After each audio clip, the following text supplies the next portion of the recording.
I am with Nate James tonight in London, in actually East London. How are you doing? I'm very well. How are you? I'm very well, thank you. It's a pleasure meeting you today. Yeah, it's great. It's second in 2 weeks now. Second time seeing each other. Because we met at Anthony David's gig a couple of weeks ago. Jazz Cafe, yeah, it was a great gig. Oh, it was a fantastic gig.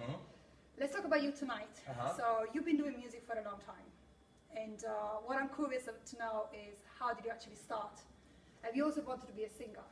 Yeah, I think like from the age of probably 7 years old, I watched Top of the Pops in the UK and saw like Kylie Minogue and Simply Red and George Michael as like really cool English artists. And my dad is a big Motown fan, so I learned sort of to sing through, listen to Stevie Wonder and Marvin Gaye and Luther Vandross, and just kind of picked up a bug for performing. And then in school I was in a lot of productions of like Aladdin and Joseph and stuff, and kind of worked in drama, dance and music. And then yeah, I got signed in a boy group when I was 18. Oh, I didn't know that. Yeah, to Warner Brothers, and we were signed as like 5 ushers, if you like. And it's around the time Blue was around, and a few other boy bands, Damage as well in the UK. And yeah, we got dropped, and I took the money I got from my advance and I set up my record label. Wow. And here we are. You want to tell me a little bit more about your record label? Yeah, I mean, I set up a label called Fro Funk. It was kind of an idea of like just doing things my way, and not because I'm, you know, overly confident or arrogant or anything, just because I knew the album I wanted to make and who I wanted to sound like and work with. And when you sign the label, they tend to kind of put a lot of their input in, and it's like sometimes it's good and sometimes it's bad. So I thought, well, if I do it myself, then I can craft the body of work, and then I can take it to a distributor. And I took it to Universal, and they liked it. And so I signed with Universal here, and then I signed with Adele in Italy, and Virgin in Japan, and Universal North America, and just did business meetings and just small deals all around the world, and released the album stage by stage, and then sold 1 million records. Basically, that's the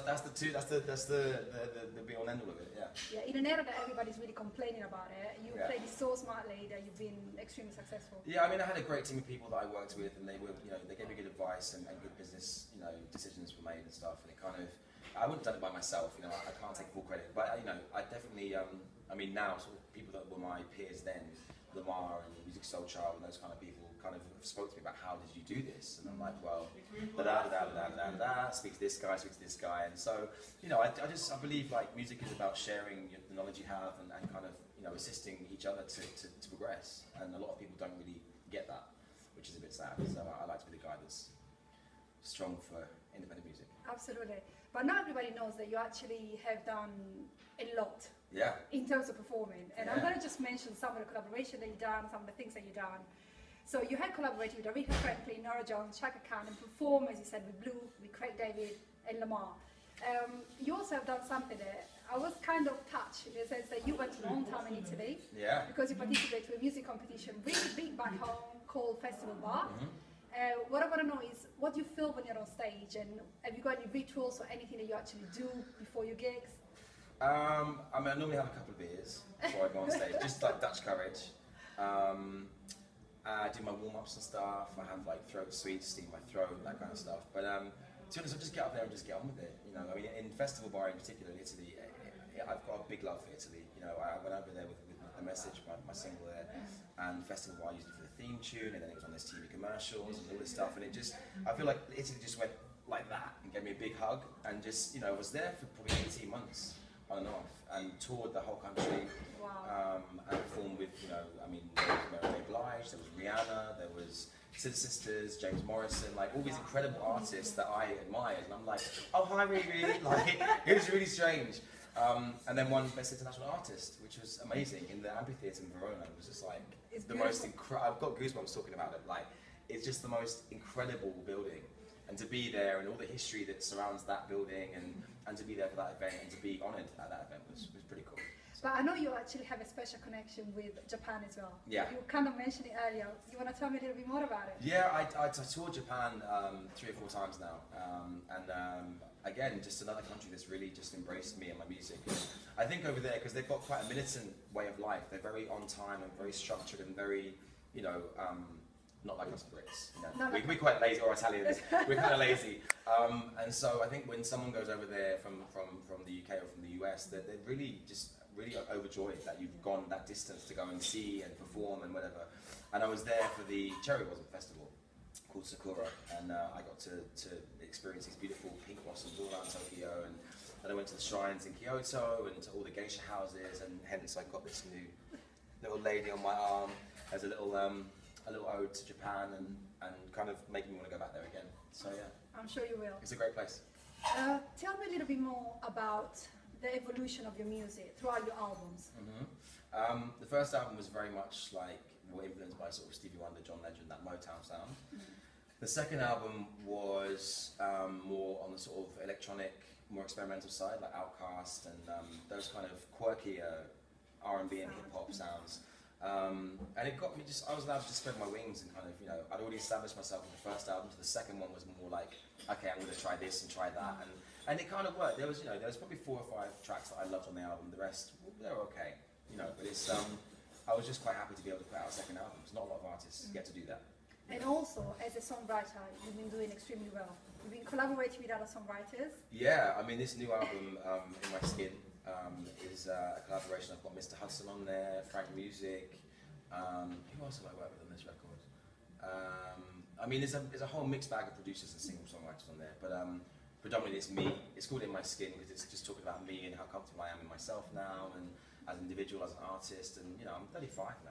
Like, you know, yeah, I look 25, aren't I? So when should we expect this album?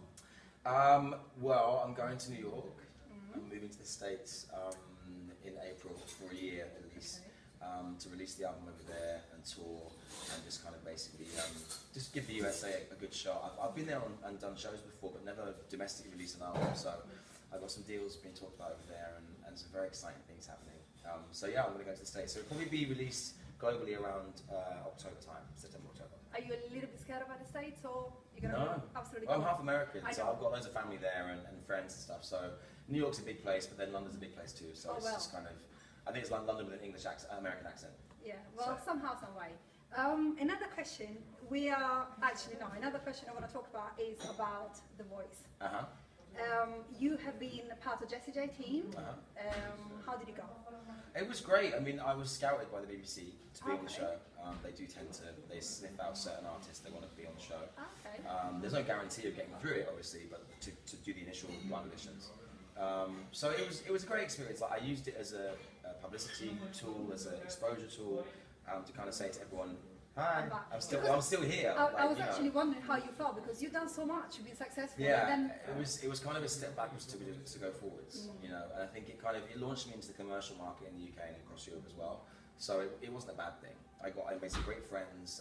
Obviously Jessie and Danny and Will and Tom were great mentors. And you know, I wasn't going to win it. I didn't want to win it, because I think people that win these competitions, they tend to disappear. You know, it's always the people like Ollie Murs and the people that come second are the ones that actually go far. So it was great. I think it put me back on the map and it served a purpose, and that's cool. How is Jessie J in real life?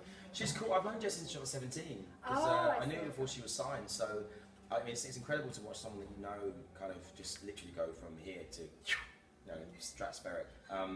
But she was great. You know, she's a workaholic, and she's a very headstrong woman, and I admire her. She's great. And she's extremely collected with the States as well. Yeah. No, she's done well out there. I mean, the track with Nicki Minaj and Ariana just obviously went. That was amazing. It's a great track. Okay, so talking about your future, you said new album, moving to New York. Yeah, lots of things in the pipelines. I've got some meetings about some TV stuff and presenting, and probably some film roles, and yeah, I'm just kind of like, you know, being an entertainer and being a performer and being a singer is one thing. You kind of have to spread your wings and kind of try and not be jack of all trades, but try and just work within the medium that you're specialising in. And tonight in particular, you're doing a special event night. Yeah, I run Tell a me night. more about So it. it's called Sessions 58. It's a live music night every Monday on Hackney Road in London. And yeah, we basically I wanted to provide a platform for new artists that didn't have a stage presence or were nervous or wanted to test drive new songs to come and perform in a really warm space to a great crowd who listen to music, don't talk over it. We have a great house band, and there's great cocktails, the Looking Glass on Hackney Road. And yeah, we run it every Monday night, and it's just a celebration of creativity in one room, where we are now, in fact. Right. So yeah, so you're going to enjoy that. We're going to be here tonight. Lovely. Enjoy the performance. Are you going to sing as well? I might be doing a couple of new songs. Amazing. So Nate, thank you so much. Thank you. It's been an absolute pleasure, and I keep my finger crossed for your new adventure in the States. Thank you. Thank you. How you doing? This is Nate James. Shout out to Empire Radio Magazine. Remember, think global, not local. Log on to EmpireRadioMagazine.com for the latest news in arts, culture, and entertainment. Empire Radio Magazine. Think global, not local.